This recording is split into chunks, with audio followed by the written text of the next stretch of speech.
जब से कतर की सरकार ने 8 पूर्व भारतीय नेवी के ऑफिसर को फांसी की सजा सुनाई है,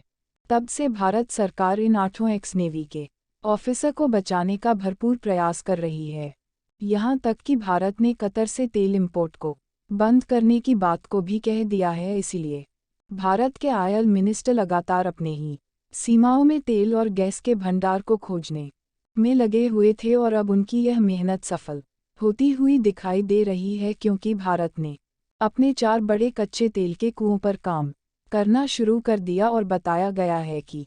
करीब 9,000 बैरल प्रतिदिन कच्चे तेल का उत्पादन इन 4 तेल कुओं के माध्यम से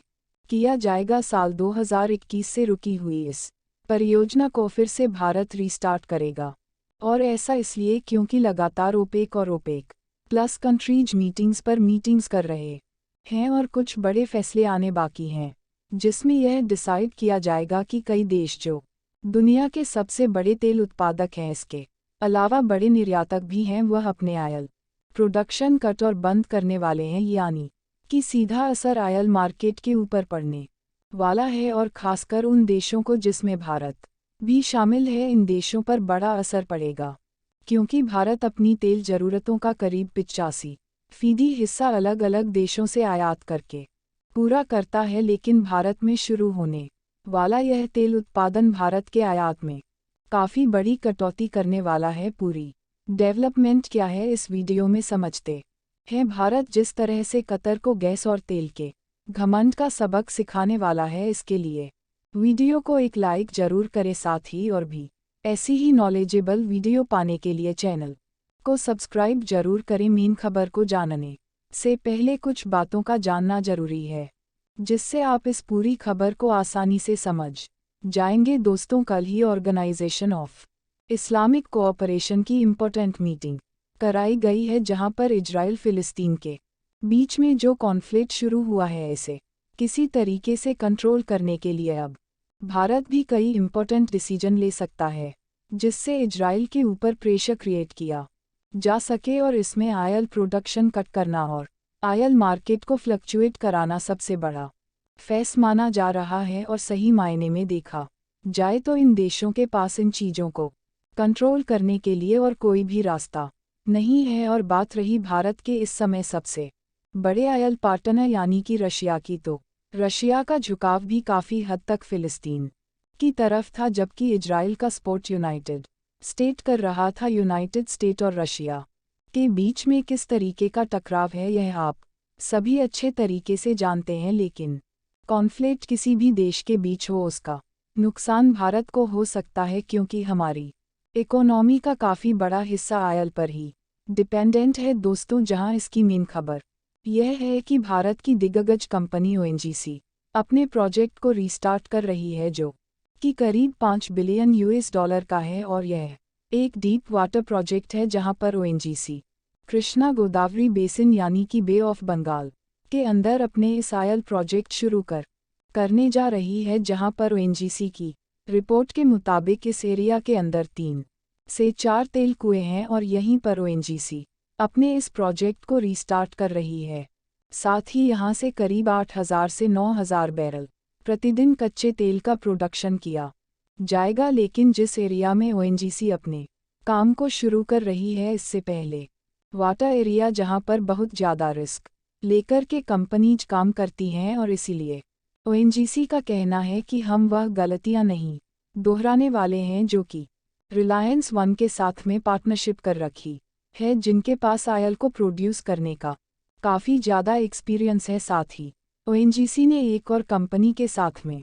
पार्टनरशिप कर ली है, जो कि बड़े लेवल पर फ्लोटिंग प्रोडक्शन टेक्नोलॉजी का इस्तेमाल करते हुए ऑयल का प्रोडक्शन करती है, क्योंकि यहाँ पर काफ़ी ज़्यादा डीप वाटर में ऑयल पर काम करना होगा, और यह कंपनी स्टोरेज और ऑफ रोडिंग इन सभी चीज़ों को मैनेज करने का काम करती है। इम्पॉर्टेंट चीज़ यह है कि जो भी निकलने वाला कच्चा तेल होगा, उसे सबसे पहले Mangalore refinery and petrochemicals limited को भेजा जाएगा। वहां पर इस कच्चे तेल का परीक्षण किया जाएगा, इसकी क्वालिटी चेक की जाएगी, और साथ में ग्रेड क्या है और इसको किस कीमत पर मार्केट के अंदर लाया जाए, यह सारी चीज़ें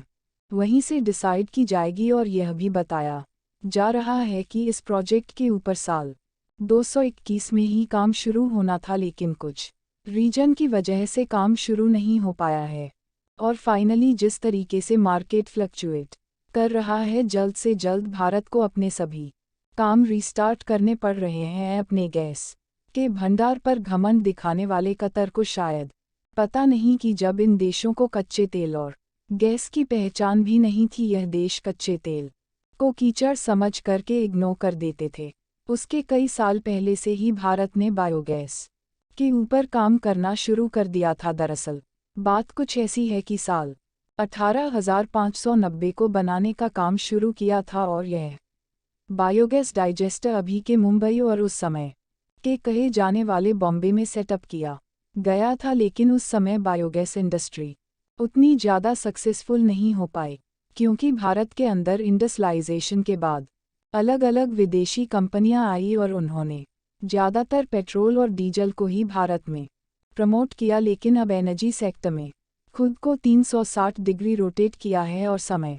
के साथ बायोगैस की डिमांड और ज़्यादा बढ़ चुकी है। आज यह इंडस्ट्री करीब 62 बिलियन $US की पहुंच चुकी है और अब भारत ने भी इंडस्ट्री में अपना सबसे बड़ा कदम रख दिया है, जिसके बाद भारत बड़े स्केल पर बायोगैस का प्रोडक्शन करेगा और गैस का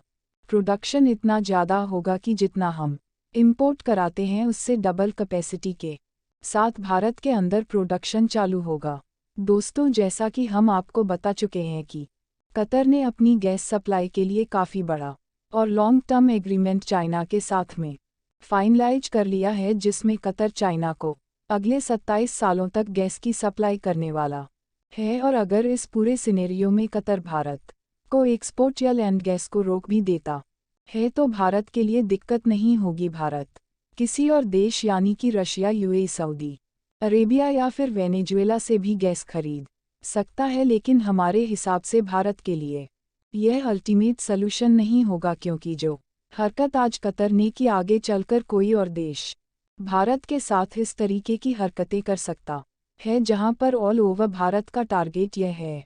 कि अब अपनी डिपेंडेंसी को पूरी तरीके से खत्म किया जाए और इस पूरी निर्भरता को ही